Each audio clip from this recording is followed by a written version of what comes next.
Welcome back, everyone. Today we're diving into Superior Avengers, issue number 3, where Doom's perfect world begins to crack. The Superior team faces the real Avengers in a brutal showdown that tests loyalty, power, and purpose. And as old ghosts return to haunt Killmonger, it becomes clear that even in Doom's empire, no one truly stands unbroken. Alright, so let's set the stage.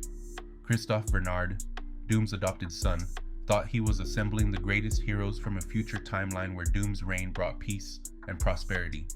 But here's the thing, he was dead wrong. These champions he brought back, they're actually the villains who straight up bodied their own Doom. Now they're calling themselves the Superior Avengers, and they're not trying to save the world. They're trying to amass as much arcane power as possible to restore their shattered timeline. So we pick up right where issue 2 left off in Doomstat. Killmonger's getting dressed, and Christoph's like, "Hey, is there something else I should call you besides Killmonger?" She tells him that's the only name she's got left, and maybe now it'll make him smile to say it.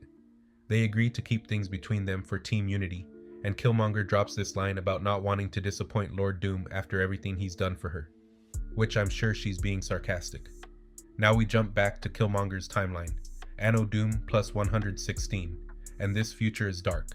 We're talking scorched earth, devastation everywhere, the whole 9 yards. Killmonger's crouching in the shadows with a group of survivors, and they're staring at Wakanda. The dome is still up, still shimmering, still defiant. Doombot sentinels are guarding the area, and Killmonger whispers, "It is real." Wakanda still stands. One of the survivors is skeptical, saying even if they cross the killing field, there's no guarantee the Wakandans will let them in. But Killmonger's convinced the old tales are true. They've got a severed Doombot head strapped to one guy's back. Its transponder should keep them invisible to the sentinels. The head keeps glitching out, saying, "Haha, hail Doom," which is low-key terrifying. They make their move, running low and fast across the barren wasteland.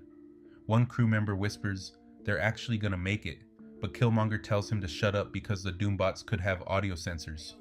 Then the Doombot head says, "Warning, power core depleted." And that's when everything goes sideways. A Sentinel's cannon fires. One of the crew gets hit. Lower half just gone. He's screaming for help, saying they're almost there, and Killmonger just freezes. Then she runs. She straight up dips, leaving the dying behind, whispering, "I am sorry." She reaches the Wakandan barrier, gasping, "I renounce Doom and seek refuge." "I seek refuge." The dome opens, and she steps through, but what she finds ain't sanctuary. Wakanda is destroyed, towers reduced to rubble, everything's in ashes. Did the Black Panther not protect his people? She asks, and here's where it gets real. She realizes there's truly no land on Earth that Doom hasn't ruined, no safe haven, no one strong enough to stop him. She stands up, fury replacing grief, and vows to make Doom suffer. This moment right here, this is what drives her entire character. This is her origin as a Doom killer. We jump back to present day, and the Superior Avengers get an alert. There's a raft escapee, Franklin Hall, aka Gravu Ton, causing chaos in Detroit. Dr. Octopus calls Killmonger, notices she's not in her quarters because she's still with Christoph, and tells her to meet him at the jet. Christoph decides to coordinate remotely and warns them not to underestimate Gravu Ton. He's given the real Avengers trouble more than once. Killmonger's response? That's their problem. They allow foes to trouble them more than once, which is basically her saying she handles business permanently. And considering what we know about her timeline, that tracks. Here's where things get absolutely wild. The Superior Avengers arrive in Detroit, but they're not alone. The real Avengers show up too. Sam Wilson as Cap, Storm, Iron Man, Captain Marvel, Vision, and Scarlet Witch. Both teams surround Graviton, and he's loving the attention. Graviton's like, "I should be honored it takes more than one team of Avengers to defeat Graviton." And bro is really talking in third person like he's the Rock or something. Captain Marvel steps up, unimpressed, saying they need to stop Graviton without the heroes fighting each other. But Killmonger ain't having it. She tells Captain Marvel the convict's coming back with them, and there's room in Doom's dungeon for anyone who opposes his benevolent rule. Storm, with lightning crackling at her fingertips, tells Killmonger, I pity your understanding of benevolence, child. Graviton gets tired of being ignored and causes the earth itself to rise in waves. The battlefield turns into absolute chaos. Now this is where the issue really pops off. Multiple fights break out simultaneously, and it's just pure mayhem. Killmonger tells Onslaught to turn off Graviton's higher brain functions, but Onslaught's like, yeah, in a moment, because he's more interested in confronting Scarlet Witch. And the dialogue here is legitimately chilling. Onslaught asks Wanda what she's bound by, calls her Great Betrayer, and when she asks who he is to wear that helmet, he drops this bomb. I am the psychic death song of mutant kind, a gestalt of trauma and misery, the final gasps of the X gene, and it was your family who sealed our fate. Wanda unleashes a massive burst of arcane energy, and Dr. Octopus realizes that Wanda just overcharged her battery bank in less than a second. She's thinking Wanda could provide all the power they need, which is basically confirming they want to capture her. Meanwhile, Captain America gets blindsided by Abomination, who's yelling, "For the glory of Doom." Cap recovers and makes this reference to guys in green armor carrying shields, bringing back bad memories, which is a jab at evil Steve Rogers from Secret Empire. Storm hovers above like a goddess, declares that only Doom benefits from this conflict, and unleashes lightning on Malekith, but Malekith's actually enjoying it, saying he can smell Asgard in her blood. Iron Man's trying to contain Graviton by himself, asking, "Does anyone on either Avengers team want to help me with Graviton?" Bueller? That Ferris Bueller's Day Off reference is clutch because it perfectly captures how everyone's too busy fighting each other to deal with the actual threat. This is the fight that really showcases what Killmonger's about. Captain Marvel swoops in to help Iron Man, but Killmonger tackles her out of nowhere.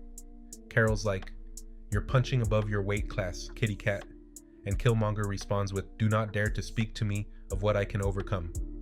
Captain Marvel taunts her about wanting fire, prepares to blast her, but then gets nicked by Killmonger's blade. She's shocked because Killmonger's carrying an adamantium blade meant for the Black Panther, and it cuts through Captain Marvel's skin like butter. Carol's legit annoyed now, calling for backup for Iron Man. She then says, "This cat lady's starting to piss me off." And right here, Killmonger just became a legitimate threat to one of Marvel's most powerful heroes. Vision's heading to help Iron Man with Graviton when Ghost phases in front of him, trying to say, "Stop, don't." But Vision fires before understanding what's happening. The blast punches clean through Ghost's torso. Vision realizes in horror that he didn't calibrate for a lethal blow. Someone cries out asking what has he done to Ghost, and that's where the issue ends. And this ending is tragic because it shows how this conflict between the two Avengers teams is causing collateral damage they never intended. Vision, the most analytical, careful member, just accidentally killed someone because everything happened too fast. Here's what makes this issue so compelling. It's not just a fight scene, it's showing us how Doom's already won by making these teams fight each other. The superior Avengers think they're doing the right thing by gathering power to fix their timeline, but they're really just Doom's pawns. The real Avengers are trying to maintain order in a world under Doom's rule, but they're stretched thin. And in the middle of all this, actual villains like Graviton are up for grabs, causing chaos while everyone's distracted. The emotional core with Killmonger's backstory adds weight to everything. She's not evil. She's traumatized. She watched her entire world get destroyed by Doom, and now she's convinced the only way forward is to gather enough power to prevent that future. But she doesn't realize she's becoming exactly what she hates, and that's where Superior Avengers number 3 leaves us, on the edge of chaos. The clash between both teams spirals out of control. Killmonger's fury cuts deep, and Vision crosses a line that changes everything. Between her haunted past and the present's blood-soaked battlefield, this issue proves Doom's world isn't perfect. It's collapsing. Every alliance is cracking, every truth unraveling, and the illusion of order may finally be shattering. Alright everyone, that's all for this video. If you enjoyed this breakdown, leave a like, subscribe to the channel, and let me know what you thought about this issue in the comments. Thank you for watching, and I'll catch you in the next one. Peace.